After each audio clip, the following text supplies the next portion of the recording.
noches.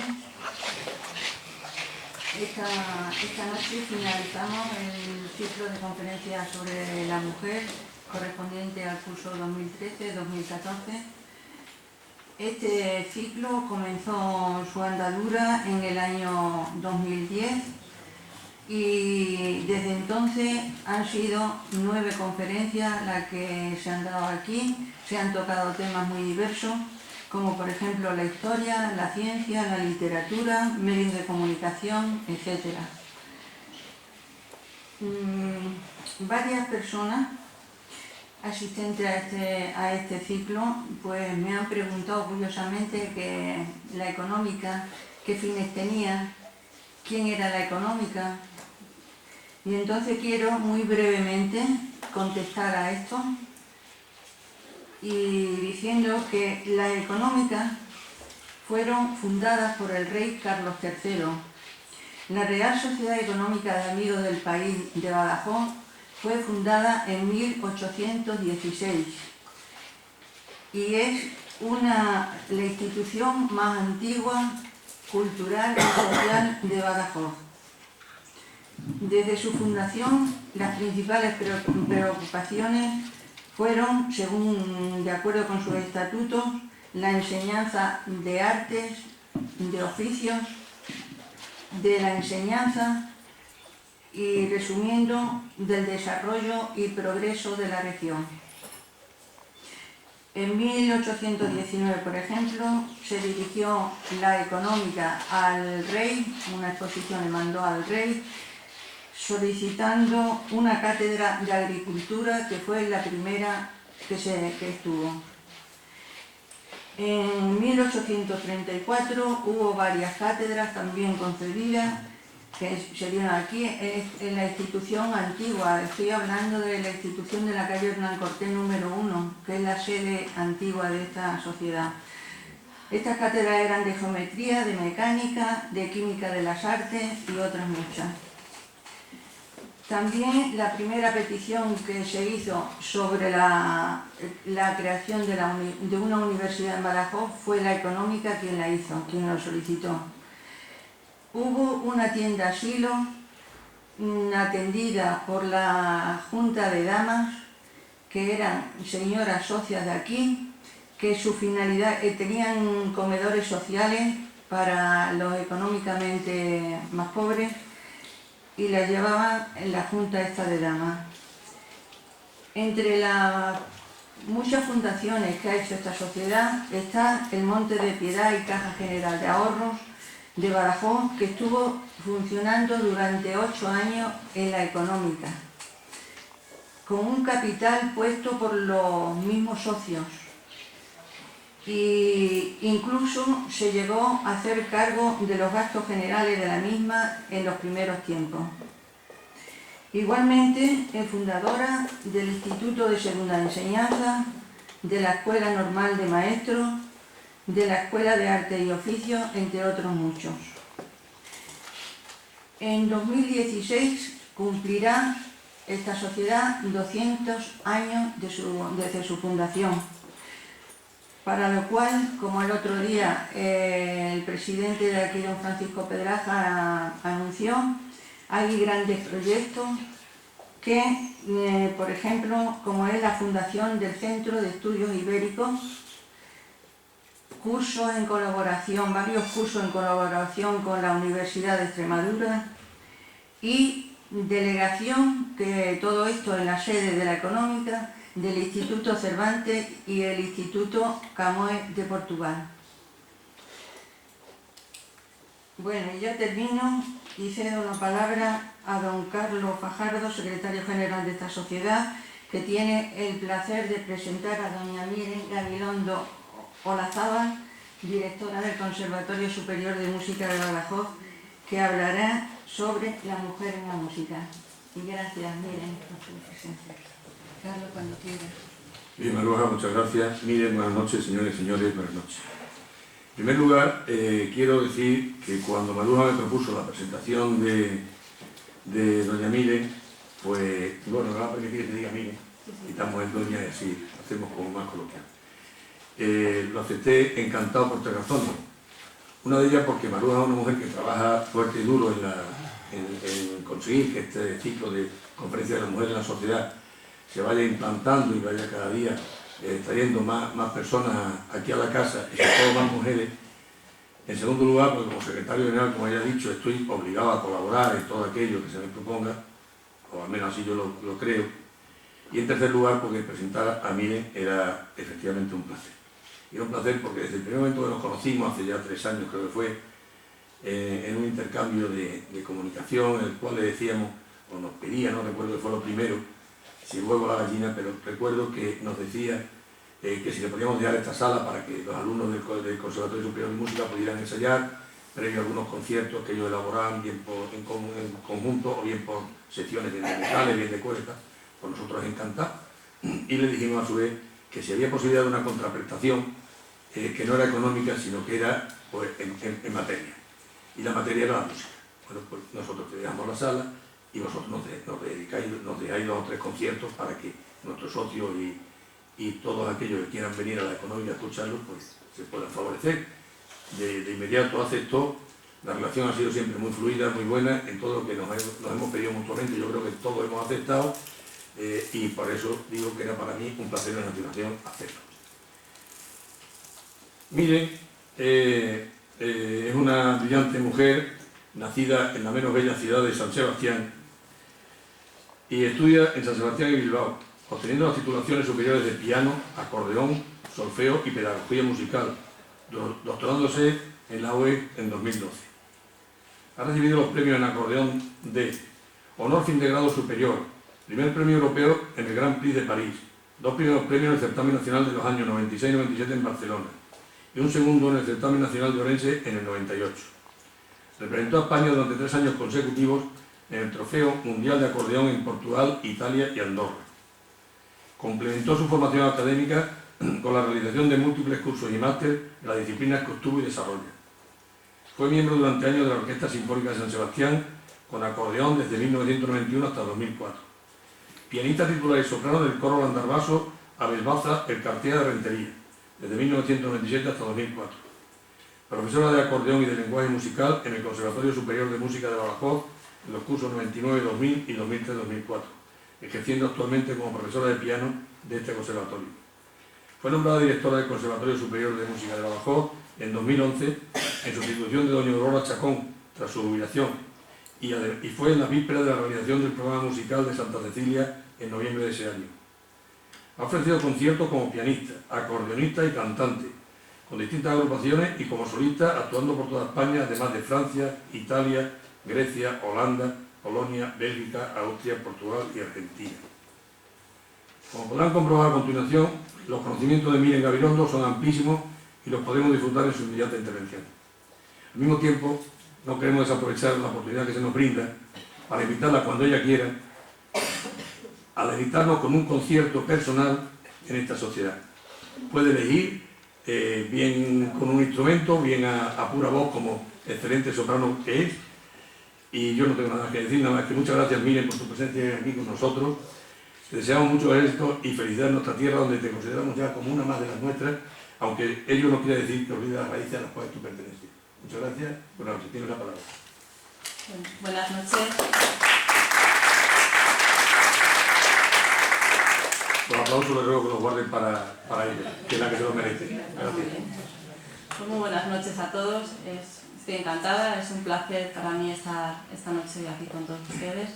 Y evidentemente pues, es un placer que me hayan invitado, que hayan contado conmigo para tratar hoy este tema que me parece interesante y bonito a la vez, que es el de encontrar el papel que ha tenido la mujer en la música a lo largo de la historia de todos estos años.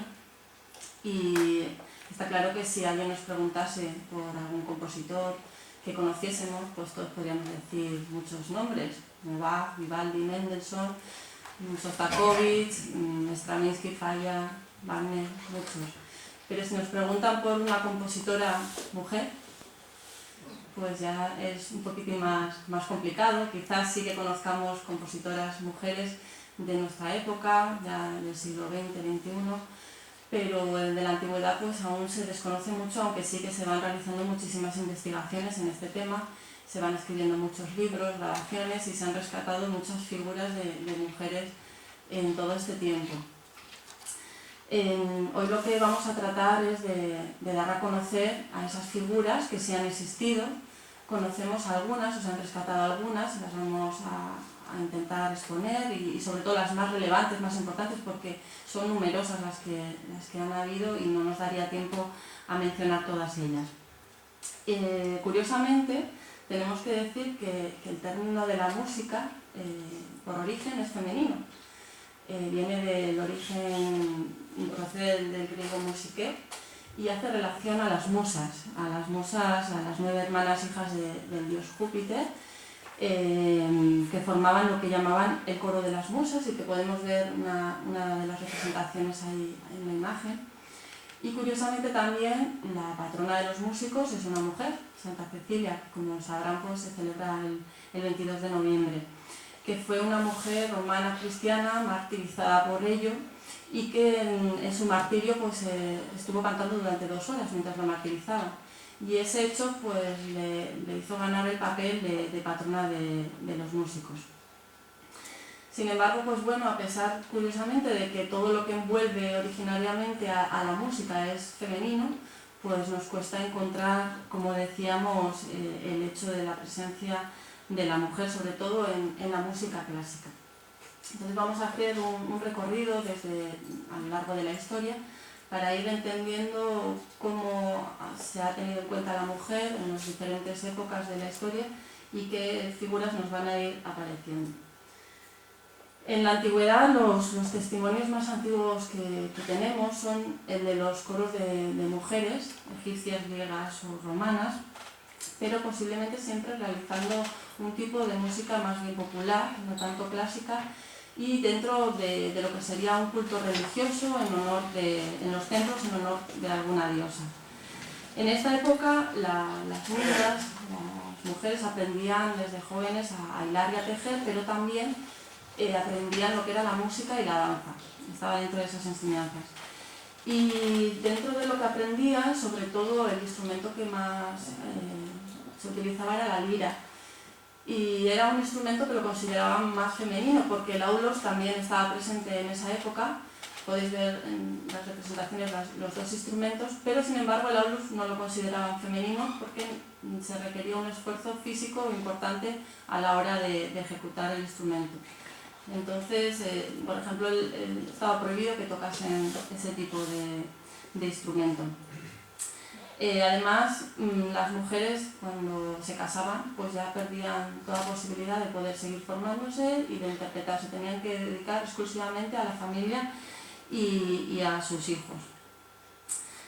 Podemos decir que desde entonces, casi hasta ahora, ha predominado una cultura más bien machista que ha destinado eso a las mujeres a coger el papel de función de madre, esposas e hijas, y cuando más pues podían ser inspiradoras o musas, ¿no?, en el arte.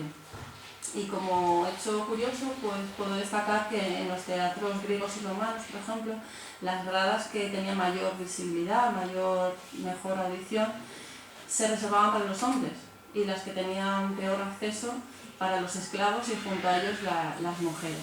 Entonces vemos ahí la diferencia de estatus, ¿no?, que se tenía. En la Edad Media nos encontramos con un edicto que publicó el Papa Inocencio IX, en el que declaraba lo siguiente, que a mí me impacta muchísimo, y que decía: la música es totalmente dañina para la modestia que corresponde al sexo femenino, porque se distraen de las funciones y las ocupaciones que le corresponden. Ninguna mujer, con ningún pretexto, debe aprender música o tocar ningún instrumento musical. Entonces ya no era una cuestión social, cultural, en el que incluso se consideraba dañino, ¿no?, para una mujer.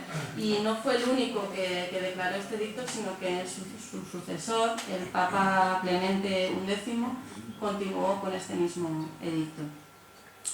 Y el hecho es que lo cierto es que no es que no tocaran música a las mujeres en esa época, a pesar de lo que dijeran la religión y la sociedad, pero lo tenían que hacer dentro de sus propias casas sin hacerlo público. Y en esta época destaca una de las primeras mujeres compositoras y que para la época en la que le tocó vivir, pues me parece que es de una fuerza incalculable, que se llama Hildegarda de Bingen. Hildegarda de Bingen fue la 10ª hija de una familia adinerada y como en aquella época era de las pequeñas, pues muchas veces se les mandaba a los conventos, porque no podían, eran muchos hijos, no podían mantenerlos a todos.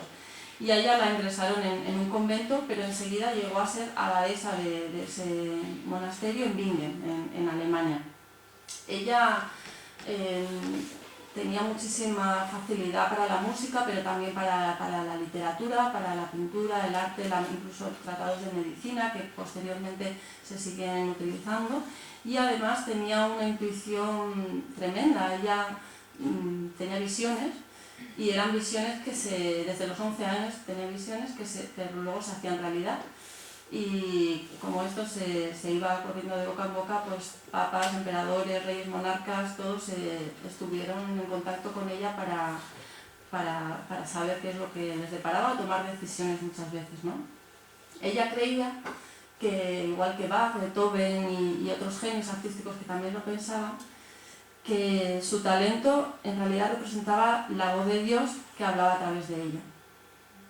Y ella sobresalió sobre todo en la composición musical, escribió un gran número de monodías, sobre todo para la voz femenina, porque escribía allí en el monasterio, y un misterio que todavía se conserva y que realmente es de un valor incalculable. Su estilo musical fue individual, trabajó mucho la voz de la mujer, incluso explotó lo que es la tesitura, los registros de la voz, al máximo. Incluso muchas veces compositores contemporáneos ahora lo hacen, pues ella en esta época ya experimentaba con ella, aunque no tenía una formación como tal. Está claro que no sería la única mujer en escribir música en esta época, pero sí fue o ha sido una de las pocas que ha logrado que su labor, que su obra perdure en el tiempo, gracias a una cosa, a que supervisó todas las copias manuscritas que se iban haciendo. Esto ha hecho que toda su obra permanezca intacta con su firma a lo largo del tiempo, cosa que otros pues no tuvieron esa posibilidad. Vamos a escuchar un fragmento de una obra suya.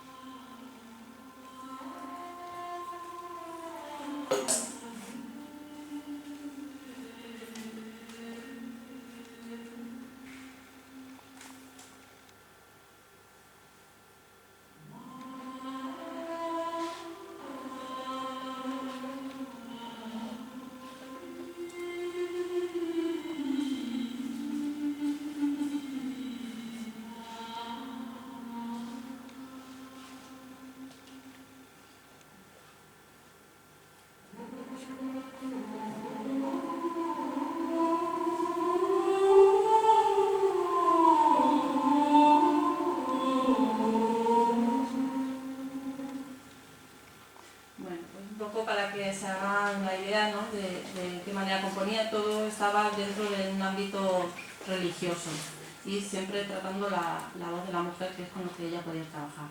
Y para terminar con esta época, decir que también hubo mujeres trovadoras, que hay constancia de ellas, pero pocas, y se movía más dentro de un ámbito popular, no tanto en la música clásica.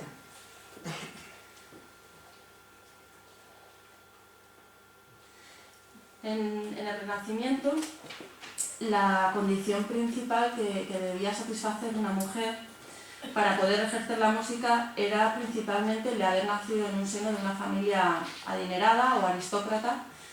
Y bueno, no solamente se cumplía este hecho con la mujer, hay que decir que también los hombres tenían el mismo problema por motivos económicos y de subsistencia en esta época. En el Renacimiento no se encuentra tan mal visto que las mujeres toquen música, tengan acceso a la música, siempre que lo hagan dentro de casa y no se haya a un nivel como el del hombre. De esta época comenzamos a ver ya representaciones pictóricas, como la que podemos observar aquí en la imagen, sobre todo de mujeres tocando el arpa o el clavecín, que son los instrumentos principales en esa época. Esta es una obra de Giovanni Lanfranco, en el que la titula Venus tocando el arpa. En esta época destaco sobre todo la figura de Francesca Cassini, que la llamaban la Cecina, y fue hija del médico de la célebre familia de los Medici. Y esta mujer pues compuso danzas musicales y sobre todo la destaco porque fue la primera mujer que compuso una ópera, que ya fue en el Renacimiento, o que tengamos constancia en ello. Fue muy conocida en su tiempo y popularmente la llamaban la Monteverdi de Florencia. Vamos a escuchar un fragmento de su música también para compararlo con Hildegard.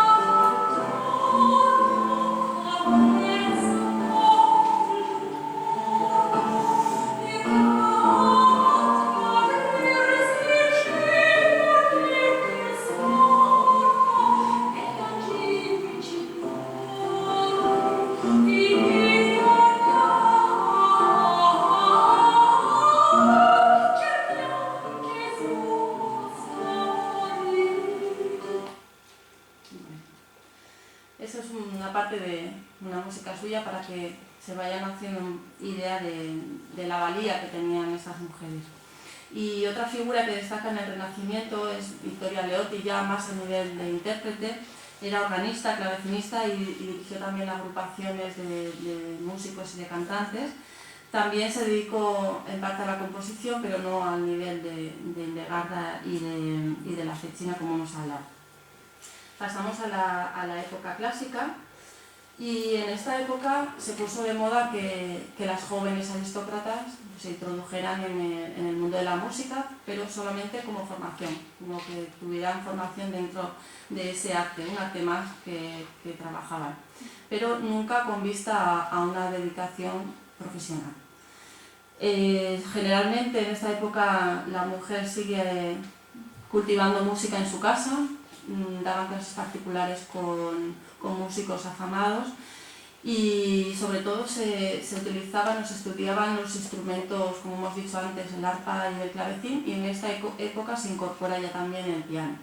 El violín, por ejemplo, que ya existe en esta época, no estaba permitido a las mujeres, porque se consideraba que su postura a la hora de interpretarlo no era femenino, resultaba para la época poco femenino, entonces no les permitían acceder a ese instrumento, por ejemplo. Destaco en esta época, que a mí me parece uno de los casos más representativos y curiosos para que se entienda cómo se vivía entonces, el de los hermanos Mozart, Wolfgang Amadeus, que lo conocerá, y Nannerl, que era hermana de Mozart, y que ella, igual que su hermano, tuvo esas cualidades, esas dotes musicales, y de hecho cuando eran niños su padre los llevaba de gira a dar conciertos por toda Europa y los dos pues eran aclamados por el público. A medida que se fueron haciendo mayores, Wolfgang Amadeus Mozart tuvo acceso a la formación y pudo dedicarse profesionalmente a ello, mientras que a Nannerl pues se tuvo que quedar a la sombra de su hermano y se le prohibía ese acceso, incluso el poder interpretar conciertos en público. Este hecho, por ejemplo, a ella le afectó emocionalmente muchísimo porque no entendía por qué a su hermano sí y ella no. Vamos a proyectar un trozo del vídeo Nannerl, que es en el que creo que se refleja muy bien cómo se veía en la sociedad el papel de la mujer y cómo lo sufre.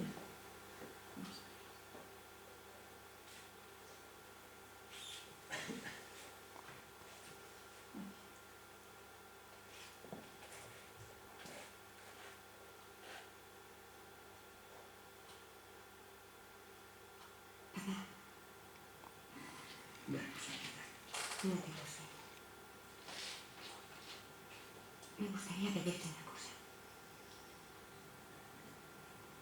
¿Me permites? permitirías asistir a las clases de composición que impartes a Wolfgang? No sé cómo explicarlo. Escucho notas mías, que se agolpan en mi cabeza. No sé cómo se transcriben. No conozco las reglas y tú me vas enseñando todo. Seguro que puedes ayudarme a comprender ese misterio. Mi pobre niña. Se deben conocer los secretos de la armonía y del contrapunto. Resulta inaccesible a mucha gente, sobre todo a las mujeres. Recuerdo la primera vez que Wolfgang compuso algo. 5 años debía de tener. Me pidió que dibujara la pluma en el tintero.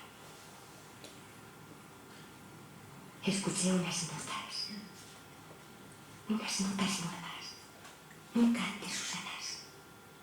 No salían de mi memoria y ayudé a Wolfie a anotarlas.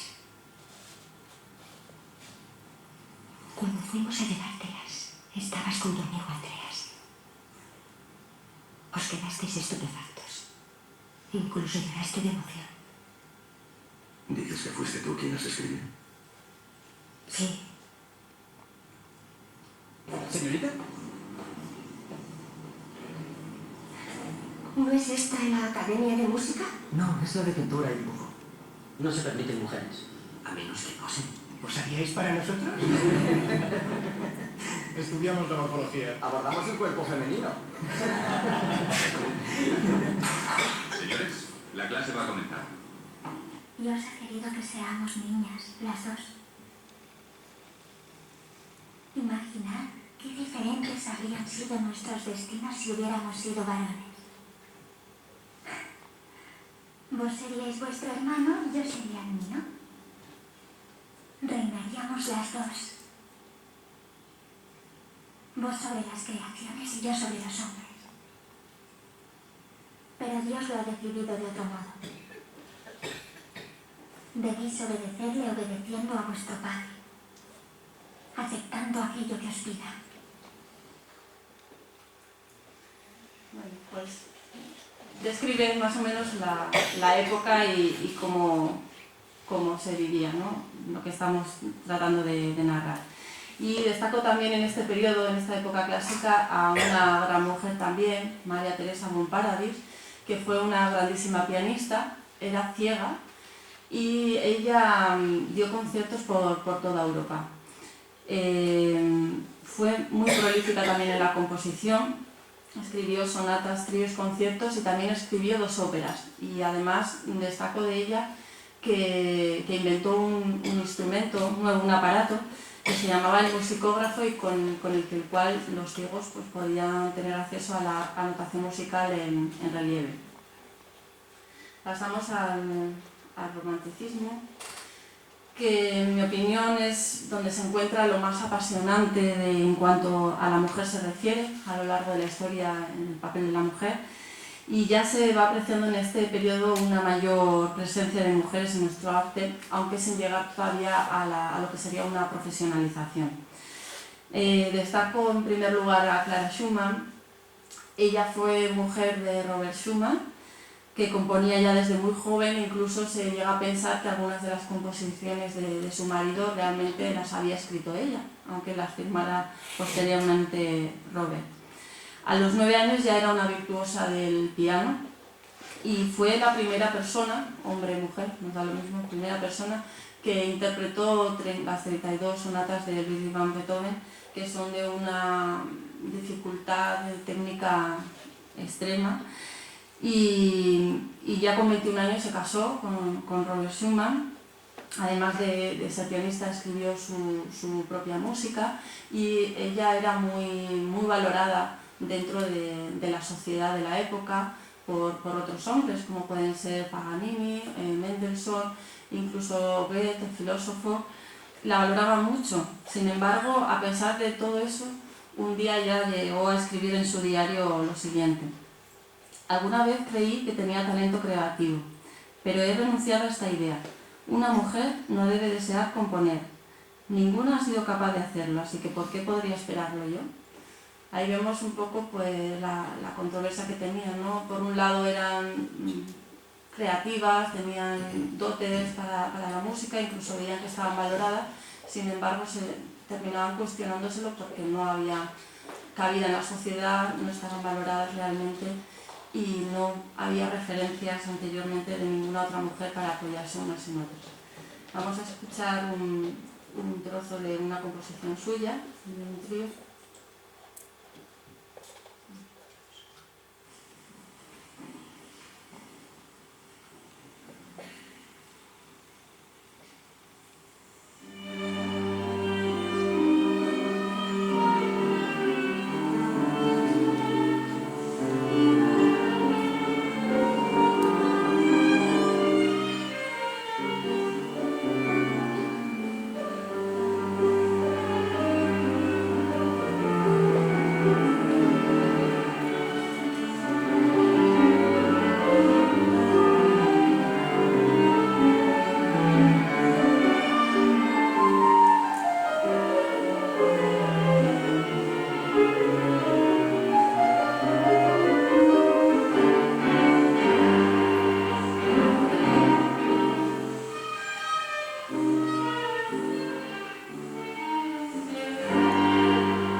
Bien, pues aquí ya vemos que se van incorporando nuevos instrumentos, cómo avanza la música también y creo que no nos sorprende el hecho de que lo haya escrito una mujer. Muchas veces hay miedo a programar hoy en día los conciertos que se ofrecen a compositoras mujeres porque se desconocen y creo que cualquier público, pues igual que le podría gustar otra obra de Schumann, de su marido, le pueda atraer porque musicalmente tienen la misma validez. Destaco también la figura de Alma Mahler, es la segunda, la que está en medio. Su primer matrimonio fue con el compositor Gustav Mahler, pero duró solamente 8 años porque se murió. Se casó nuevamente con un arquitecto y también murió, y por terceras nupcias ya se casó con un poeta judío. Era una mujer entregada a la música con una valía extrema, se la consideró una virtuosa del piano y compuso también muchas obras. De hecho, estudió contrapunto y composición con grandes maestros, como es el profesor de Schoenberg, y escribió canciones para voz y piano. Destaco, por ejemplo, que cuando se casó con Gustav Mahler, él le dijo: el rol del compositor en el mundo del trabajo le correspondía a él, mientras que a ella le tocaba hacer el papel de compañera amante y pareja comprensiva.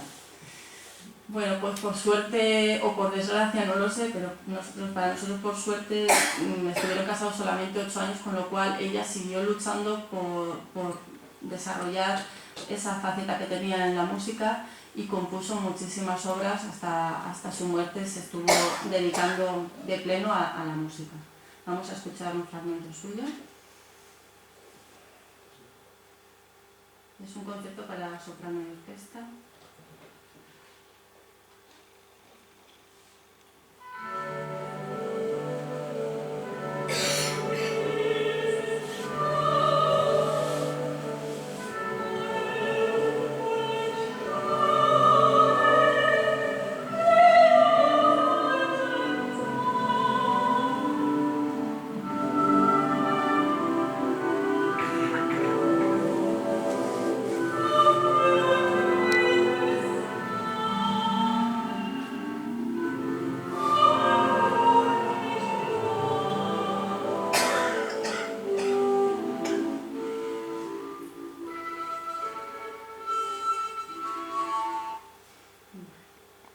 Y por último ya destacar la figura en esta época de Fanny Mendelssohn, que fue hermana de Felix Mendelssohn, el compositor.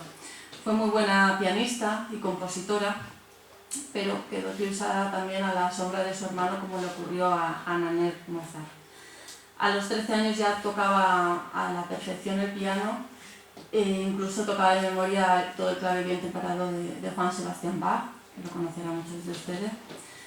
tuvo la oportunidad o la ocasión de tener una educación musical muy amplia y muy buena, porque venían de una familia adinerada, pero cuando ella decidió dedicarse profesionalmente a la música, al igual que su hermano Félix, pues la familia se negó, incluso el propio Félix también. Incluso pues no le dejaban tocar después de las tertulias familiares, que era cuando se daban a conocer las composiciones que las mujeres hacían o tenían la ocasión de interpretar pues, al piano pues, las virtudes de cada una. A ella se lo negaron. Por suerte contrajo matrimonio con un poeta, y cuando este descubrió las virtudes que ella tenía, la apoyó sin pensarlo, y gracias a ello pues empezó a componer, y su virtuosismo, por ejemplo, en la ejecución del piano fue comparado a la de Franz Liszt. Como anécdota contaré que Félix Mendelssohn vivió una circunstancia curiosa cuando fue a tocar delante de la reina Victoria de Inglaterra en una de las ocasiones, y después de la interpretación pues la reina, emocionada, muy emocionada, le confesó pues, que era una de las que más le había gustado hasta el momento, que le felicitaba y que estaba pues, realmente emocionada. Y ante ese hecho, pues Félix no le quedó otra que avergonzado pues, decir que no era una composición suya, sino de su hermano, que pues, estaba a la sombra. Vamos a escuchar un trío de Fanny Mendelssohn.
Bueno, pasamos ya a los siglos XIX y XX. A lo largo de estos siglos, pues la mujer se ha ido incorporando ya paulatinamente más de lleno a lo que es la música, y podían empezar a publicar sus composiciones, pero en el siglo XIX publicaban esas composiciones bajo un seudónimo y tenía que ser de hombre. Por ejemplo, destaco a Janine Bagnier, que fue una compositora francesa, que fue la primera en conseguir el primer premio de piano en el Conservatorio Superior de París, y que compuso más de 60 obras para piano, pero siempre bajo el seudónimo de Freddie Anoka. Seguramente habrá muchas más mujeres que no las conocemos por estar bajo ese seudónimo. Y como decía María José Arana, que es una doctora en teología y una luchadora incansable en defensa de la mujer, en uno de sus artículos habla sobre la importancia que tuvieron los monasterios para desarrollar las composiciones de las mujeres, pero se desconocen muchos de ellos porque también se firmaban bajo seudónimo.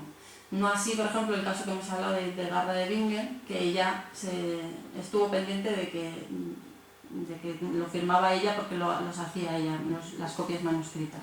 Y este fenómeno se vio no solamente en la música, sino en todas las artes. En la pintura también se llega a producir este tipo de... porque era algo social, el papel de la mujer dentro de las artes no tenía cabida. Destaco también aquí a Adelaida Louise Thomas, que fue una pianista inglesa, que aprobó todos los exámenes para obtener el título de bachiller de música. Esto fue en 1893, pero no lo pudo recibir. No le dejaron, aunque había aprobado todo, le decían que era mujer y que por ese hecho pues no podía recibir el título. Sin embargo, ya en este siglo, a favor de la mujer, sí podemos decir que sí se ofrecieron, por ejemplo, se otorgaron muchos premios a las mujeres dentro de lo que era las Bellas Artes de París, que eran uno de los premios más prestigiosos de la época, y ahí ya sí se ven galardones a mujeres. En España destacamos el caso de Blanca Selva, que fue pianista, pedagoga y musicóloga, que se afincó en Barcelona y promovió lo que era la Academia de Música de Barcelona. Ella nació en 1881, murió con 58 años y tuvo una formación muy buena en la Schola Cantorum bajo Daniel Indy y Vicente Indy, donde dio clases también en esa Schola Cantorum y también en Estrasburgo y en Praga. Ella es relevante porque renovó toda la técnica pianística que había hasta la época y además se especializó en la interpretación de Bach, de Beethoven y de César Franck. También hay intérpretes de gran prestigio en esta época.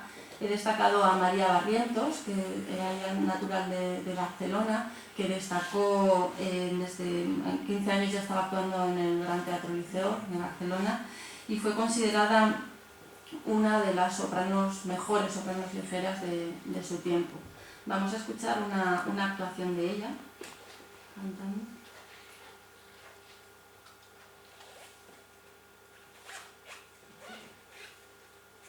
Se titula Yo quiero a un hombre.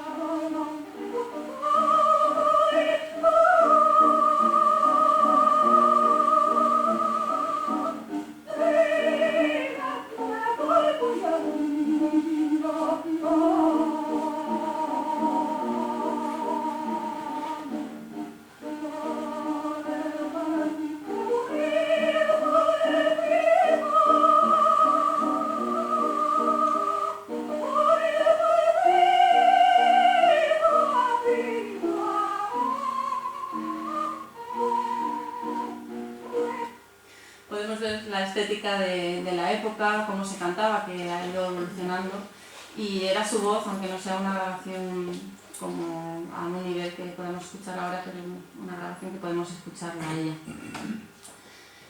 A partir del siglo XX, sobre todo el primer cuarto, es cuando la mujer ya se ha ido gradualmente adentrando en lo que está presente como compositora, como instrumentista, como pedagoga, directora de orquestas, de conservatorios, y empieza a tener un peso más relevante en este arte.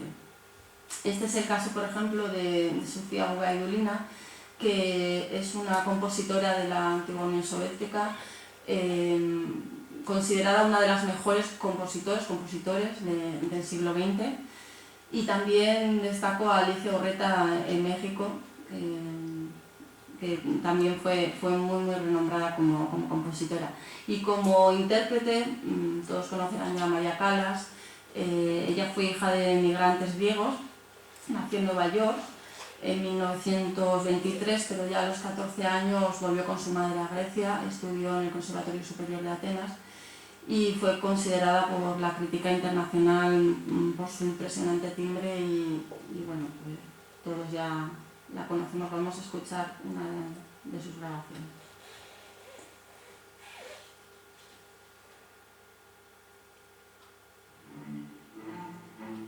Se trata de Carmen.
Ahora, sin pretender juzgar de la misma forma que los hombres lo hicieron desde épocas antiguas con la mujer, es difícil de pensar cómo estos se encargaron de hacer de la mujer un objeto, por llamarlo así, de mínimo valor, y sobre todo cómo la mujer tardó tanto tiempo en rebelarse, ¿no?, ante ese hecho.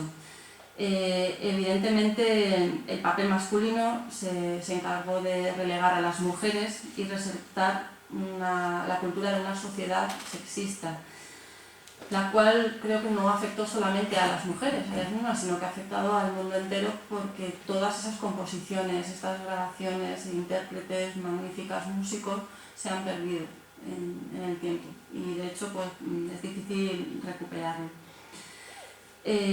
Así, pues haciendo un recuento a lo largo de la historia, pues nos hemos ido encontrando, me he ido encontrando yo en este estudio con algunas citas que marcan cómo se veía la mujer y cómo se trataba a la mujer. Por ejemplo, y son personas de renombre. Santo Tomás de Aquino, por ejemplo, decía: la imagen de Dios se encuentra en el hombre de forma que no se verifica en la mujer. Así, el hombre es el principio y el fin de la mujer, como Dios es el principio y el fin de toda creación. Galdós, en el siglo XIX, decía que el mayor encanto de la mujer reside en su ignorancia. Y para rematar, Mies dice que el hombre debe considerar a la mujer como de su propiedad. La gran mayoría de las mujeres aceptó esta forma de vida. Aceptó esta forma de vida de una manera más bien sumisa, bien sea por temor, por miedo, y sí que hubo algunas que se rebelaron ante esto, pero se les tachaba de herejes, se les tachaba de brujas, o incluso que no cumplían con la ley, condenándolas a muerte. No obstante, como aquellas, como hemos visto, como Hildegarda de Bingen o algunas otras, pues no corrieron esa suerte y sí lucharon de una manera a lo mejor más inteligente contra lo que, bueno, les envolvía en aquella sociedad. Por ello nos encontramos con un gran número de figuras femeninas que ha ido sobresaliendo, como vamos viendo a lo largo de la historia, y vamos teniendo compositoras e intérpretes que necesitan hacerse un hueco en el mundo laboral para dedicarse profesionalmente. Fueron creando ellas mismas los espacios porque no se les dejaba sitio en los que ya había, como por ejemplo en las orquestas. Entonces se decidió crear orquestas femeninas, solamente de mujeres, que estaban dirigidas también por directoras que eran mujeres. Una de las primeras fue la Orquesta de Mujeres de Viena, que fue creada para dar respuesta a la negación del gobierno austriaco de no aceptar a ninguna mujer en la Orquesta Sinfónica de Viena. Esta agrupación en concreto, la de mujeres, tocaba para la resistencia alemana en la Segunda Guerra Mundial y aunque se reconocía su enorme calidad, no pudo salirse de ese ámbito. Solamente podía tocar en todo lo que se refería al nivel de guerra, pero fuera en otros ámbitos no les daban cabida. Y este género se produjo también en Barcelona. Se creó la Orquesta Femenina de Barcelona antes de la Guerra Civil. Tuvo que parar su actividad porque empezó la guerra y posteriormente la retomaron hasta los años 50 con el nombre de Orquesta Clásica Femenina. Curiosamente, ahora en el siglo XXI pues siguen existiendo este tipo de formaciones y se siguen creando, porque supongo que no se sigue teniendo la necesaria cabida o la justa cabida para la mujer dentro de una orquesta sinfónica. Por ejemplo, en Madrid se ha creado la Orquesta Sinfónica de Mujeres de Madrid, que se funda en 2004 con la dirección de Isabel López Calzada, y mencionaba, por ejemplo, ya en una entrevista que se le hizo en el 2005, que lo importante que era para esas mujeres tener un sitio donde poder tener acceso a interpretar y una cabida en el mundo musical. Vamos a ver un pequeño documental que describe exactamente lo que estoy tratando de comentar, y es otro proyecto de 70 mujeres en Latinoamérica que ha iniciado una orquesta de mujeres.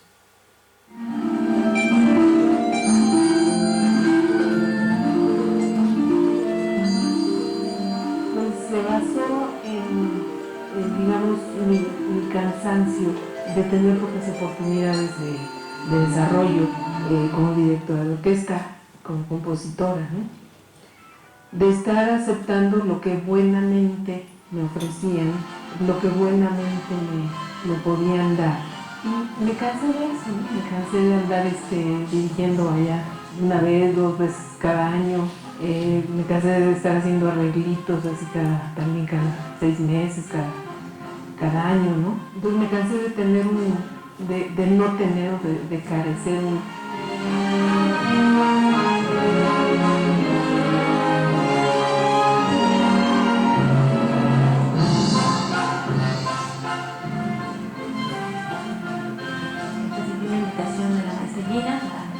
para formar la orquesta, para participar, bueno, por medio de un concurso, de una audición, se decide cómo te acomodan y de ahí, pues bueno, yo quedé como consejero y bueno, aquí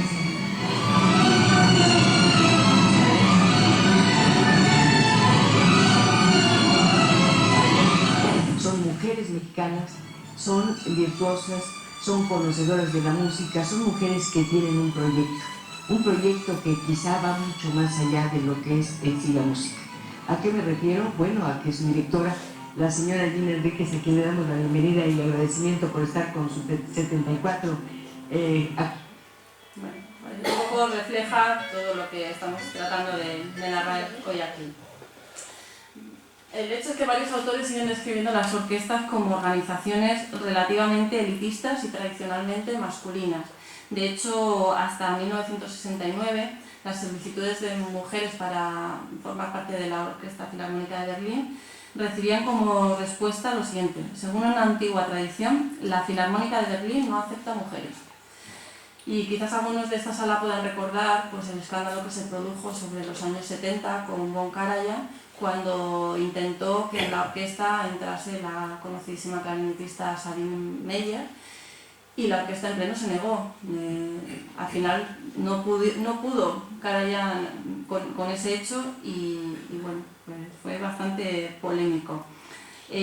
Fue en 1997 cuando por fin una mujer ingresa a una orquesta sinfónica, la de Viena, y fue una artista que ya llevaba 7 años trabajando temporalmente con esta orquesta, y desde 1842, pues en 1997 fue cuando se admite por primera vez este hecho, pero trajo una polémica tremenda. Hubo boicots, manifestaciones, la gira de conciertos se iba paralizando por momentos y este hecho tuvo que ir hasta el Parlamento austriaco para tomar esta decisión, y además se pusieron condiciones. El hecho de que, por ejemplo, el nombre de Anna Lelkes no figurara en el programa de mano del concierto fin de año y que solamente podía llevar al descubierto las manos, por ejemplo. Y de hecho desde ese momento pues no se ha vuelto a aceptar una mujer dentro de esta orquesta. Las oportunidades que han tenido hombres y mujeres pues, de formación, sobre todo, no han sido iguales hasta que ya sí se han formado los conservatorios en 1880, y la mujer tiene acceso ya a esa formación de igual manera que el hombre.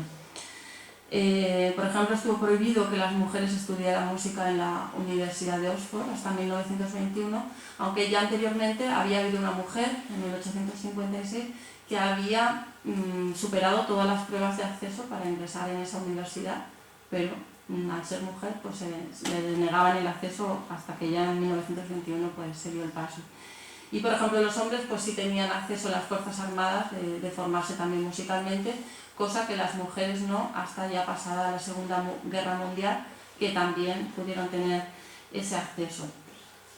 Los últimos 20-25 años han sido testigo de un aumento en lo que es la participación de mujeres, tanto en la interpretación, dirección, composición, a medida que han podido acceder a esos puestos laborales o de liderazgo, pero sí se ha visto menos, por ejemplo, mujeres en las especialidades de viento y de percusión, porque se sigue considerando en nuestra sociedad que hay instrumentos que son poco femeninos, igual que pasaba en la época clásica con el violín. Pues en esta época, por ejemplo, el que una mujer toque la tuba o el trombón, hay gente que todavía lo considera poco femenino. Destaco, por ejemplo, aquí figuras importantes que han ido dando paso al acceso de la mujer en diferentes campos. Por ejemplo, en la dirección de orquesta, Margaret Hillis, que fue la primera mujer que dirigió en la Carnegie Hall. Esto fue en 1977, pero fue un hecho anecdótico porque iba a dirigir un director, pero unas horas antes de empezar el concierto se puso indispuesto y ella era la única capacitada en ese momento para llevar a cabo el concierto, y a partir de ahí pues bueno, se ha abierto una brecha. En 1994 Nicolette Fraylor, también australiana, dirige la Orquesta Sinfónica de Australia y la primera mujer que dirige una orquesta renombrada de Europa. También hay otra australiana, Simone Young, que dirigió por primera vez en la Ópera de París, Múnich y Berlín. Y en 2005, hace unos días, fue la primera mujer que dirigió la Filarmónica de Viena, que hemos estado hablando antes. En España podemos destacar las figuras de Inma Sara, Gloria Isabel Ramos, Mercedes Padilla. Ahí, por ejemplo, abajo tenemos a Gloria Ramos, en el medio a Inma Sara y arriba tenemos a Isabel López Calzada. Ya como reflexiones de todo lo que llevamos analizado y que hemos ido viendo a lo largo de la historia, pues vemos que a pesar del aumento de la participación, ¿no?, en todos los niveles, hay ciertos aspectos todavía en los que las mujeres tienen menos participación o menos oportunidad de acceso, como lo que hemos estado hablando en los instrumentos de viento y percusión, el tema de los directores de orquesta, que ya bueno, parece que desde el 1990, 2000, 2005 empiezan a proliferar. Y vamos a escuchar, por ejemplo, un pequeñito fragmento de una mujer que toca la trompa para que se vea que lo de masculino o femenino no tiene nada que ver. Es una gran intérprete, se llama Nuria Guarnicelli, que estuvo aquí en el ciclo Santa Cecilia, por si alguien asistió.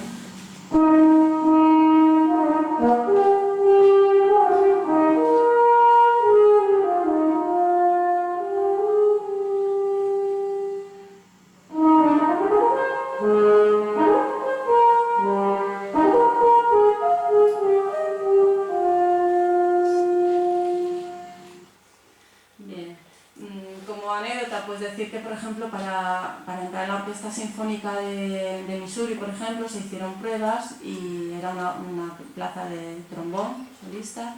Hubo 76 solicitudes y solamente de ellas eran 7 mujeres. Entonces, pues bueno, hay que seguir, eso es algo reciente, que tenemos que seguir bueno, pues trabajando en que este tipo de cosas pues no ocurran.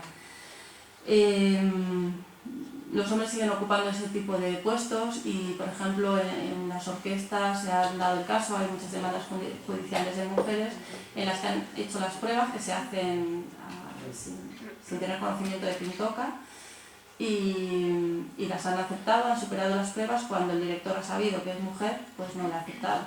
Entonces hay muchísimas demandas judiciales de ese tipo, incluso por raza, que también se dan. Es algo por lo que, bueno, ya se batalla y por lo menos pues las mujeres están luchando por encontrar su sitio. No es que sean unos ni más ni menos que otros. Yo creo que con la discriminación, en realidad, lo que se equivoca es el rumbo, ¿no?, que tenemos. Se desvían las vocaciones, atrasa el merecido respeto que se merece la persona. Creo que no depende de géneros. Debe darse un cambio en la mentalidad de quienes manejan las instituciones, privadas o públicas, y también en los intérpretes, que eso ya viene desde la sociedad, desde que empezamos a educar a los niños, que creo que es donde hay que hacer un trabajo de fondo. En mi opinión, los géneros femenino o masculino no avalan en absoluto ni jerarquía creadora, ni mérito artístico, ni poder de inventiva, ni capacidad técnica. Creo que eso no va con el género en absoluto. Cuando existe talento, verdadera capacidad para el trabajo creativo, este indudablemente se va a manifestar en el objeto artístico. Y la riqueza está ahí, en que cada género, cada personalidad le va a dar su forma, su lenguaje y su característica diferente. Entonces, pues yo animo desde aquí pues, que se vaya recuperando a todos esos autores, autoras, intérpretes, las intérpretes que están olvidadas en la historia, que son dignas de tenerlas en cuenta también y que por circunstancias de entender la sociedad de una manera diferente a la que hoy por suerte vivimos, pues han quedado relegadas en un segundo plano y que creo que es el momento de, como hemos hecho hoy, de darlas a conocer. Termino ya con esta frase que ante una hermosa partitura no debe existir discriminación alguna. Y para terminar, pues no podía ser sin música. Entonces vamos a escuchar un fragmento de una orquesta sinfónica que está dirigida por Inma Sara, que la hemos visto antes en la imagen. Y es una orquesta sinfónica que por suerte ya cuenta con hombres y con mujeres. Es de un compositor masculino, Bernstein, y bueno, con la fuerza de Inma Sara, pues que se nos quede ese sabor de boca que las mujeres, pues que estamos a ese mismo nivel que puede estar un hombre también.